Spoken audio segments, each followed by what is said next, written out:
नमस्ते, प्रणाम दोस्तों। अपने चंदा देहाती लोकगीत चैनल पर आप सभी को बहुत बहुत स्वागत करती हूँ दोस्तों। तो हम लोग चल रहे हैं बहुत ही प्यारा मनमोहक आप लोगों को बट सावित्री का सोहर ये सुनाने। तो आप लोग जरूर बट के बरत हम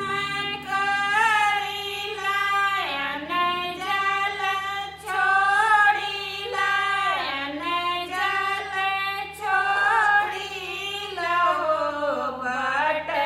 पियवा के रखिया सलामत पूजन तोहरी करिला हो बट पियवा के रखिया सलामत पूजन तोहरी करिला हो चम चम चमके सिंगोरवा से मांगी से नूरवा करल हो बट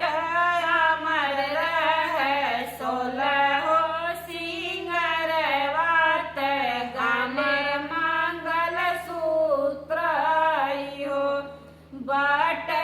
अमर रहे सोलहो सिंगरवा ते गले मंगल सूत्र हो राम जैसन पियवा हमारे बाट जिए के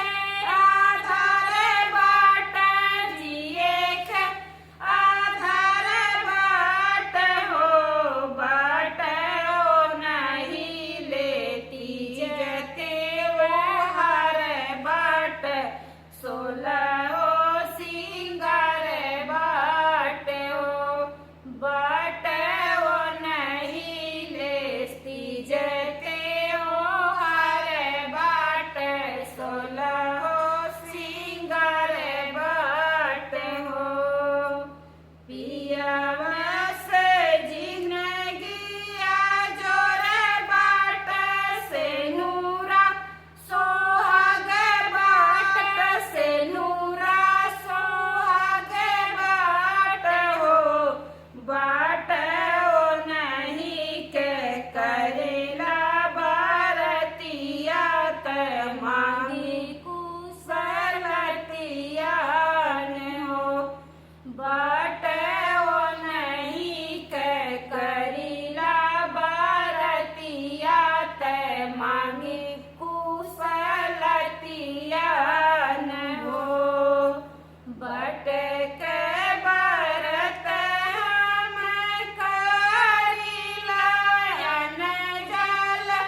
छोड़िला न जल छोड़िला हो बट पियवा के रखिया सलामत पूजन तोहरी करिला हो बट